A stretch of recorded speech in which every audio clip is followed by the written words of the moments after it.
एक जी एक बस्ती के मित्र की एक पोस्ट आई थी कल, वो हमने अपने नाम से शेयर किया कैफी ग्रुपों में। और मथुरा के जो जिलाध्यक्ष हैं श्री खेम सिंह चौधरी जी, उन्होंने भी पर्सनली सभी लोगों से अपील की है जितना भी सहयोग हो सकता है वो एक मुश्त मिश्रा जी के बेटे के खाते में भेजने का प्रयास करेंगे, 1-2 दिन में अभी कर रहे हैं। दूसरा एक कारण ये भी है सर कि मानदेय अभी तक नहीं पहुंचा है खातों में, तो जैसे ही आता है तो हो सकता है और अच्छी तरह से मदद कर सके, इसीलिए प्रतीक्षा हो रही है। शायद सोमवार मंगल में मानदेय हमारा मिल जाए तो उसमें से हम मदद भी कर सकेंगे। लोगों के खाते खाली हैं तो ये भी आर्थिक समस्या है और लोग कर रहे हैं और बिल्कुल बिल्कुल करेंगे। जिस तरह से मिश्रा जी ने शिक्षा मित्रों का साथ दिया है, उन्हें ऐसे नहीं छोड़ेंगे, जितनी भी मदद हो सकती है। और प्रार्थना कर रहे हैं हम लोग, और हम जैसे भी हो सकता है पूरी मदद करने की कोशिश करेंगे। जी सर। नहीं, बिल्कुल बिल्कुल यही कहा जा सकता है, हर व्यक्ति से एक उम्मीद होती है। जी सर, मिश्रा जी को उदय सिंह अपना स्पीकर जरा बंद करना, डबल आवाज आ रही। जी रमेश भाई, बड़े भाई को ईश्वर शीघ्र अतिशीघ्र स्वस्थ करे। जिस तरह से वो संघर्षरत थे और उस दौरान बताइए इतनी बीमार होते हुए भी वो संघर्षरत थे, और ईश्वर उनको शीघ्र स्वस्थ करे। और हम इस मंच के माध्यम से अनुदेशक से भी अपील करेंगे कि जिसके पास जो भी सहयोग हो सके, सर आपसे हम कहेंगे उनका जीपे जो है QR कोड वो उपलब्ध करा दे। हम भी अपने सभी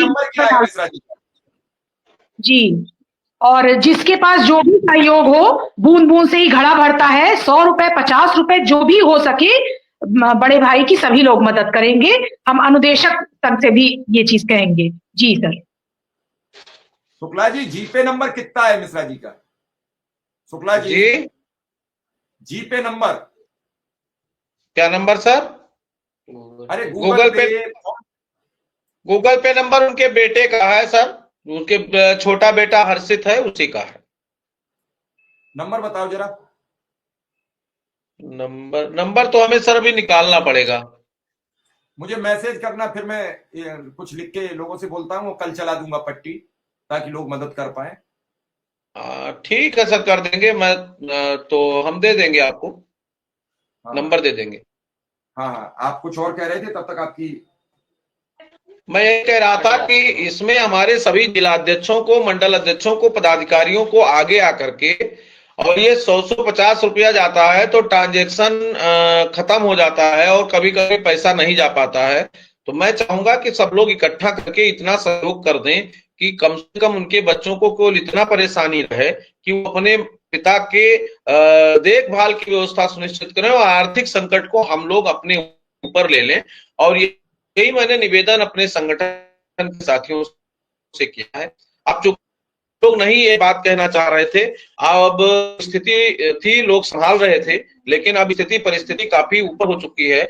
और मिश्रा जी ने अपना पूरा जीवन 2001 से अब तक जो शिक्षा मित्रों के लिए ही समर्पित रखा, उनके पास कोई दूसरा काम नहीं था। इसलिए हम सब की जिम्मेदारी है, अगर हम लोग नहीं जागेंगे, हमारा एक योद्धा अगर आत्मबल उसके परिवार का और उनका टूटेगा, तो जो लोग काम कर रहे हैं इनका भी आत्मबल टूटेगा। और लोग क्यों आपके लिए इतना परेशान होंगे? मैं तो कल से यही सोच रहा हूं कि, और जो स्थिति मैं 4 दिन से देख रहा हूं कि आखिर कोई किस संवर्ग के लिए क्यों काम करेगा, इतना अपना घर बार छोड़ करके। देखिए, अभी सुशील जी के पिताजी नहीं रहे और उसके बाद भी, अकेले होने के बाद भी वो लगातार चल रहे हैं। हम लोग घर बार छोड़ के चल रहे हैं। श्यामलाल जी हैं, हमारे तमाम जो प्रदेश के पदाधिकारी हैं, जब ये इतना मेहनत कर रहे हैं, और सबसे अधिक समय मिश्रा जी संगठन को देते थे। यद्यप आप लोग, ये स्थिति है, अभी हम लोग के खिलाफ एक मुकदमा चल रहा है, उसमें कोई पूछने वाला नहीं है, जितने हम लोग उसमें हैं। अब उसमें गाजी साहब फंसे हैं, बिजनौर के हमारे साथी हैं, वो लड़ रहे हैं। फिर संगठन किस बात का संगठन है? तो संगठन के साथियों से जो अनुरोध किया गया है, हम एक टाइम भूखे रह लेंगे, लेकिन अपने साथी को जीवित रखने के लिए, उसको सफल इलाज के लिए हम लोग संघर्ष करेंगे। और मुझे उम्मीद है कि हमारे साथी एग्रेसिव होकर के, इकट्ठा होकर के, और संगठित होकर के इस मुहिम में काम करेंगे और जितने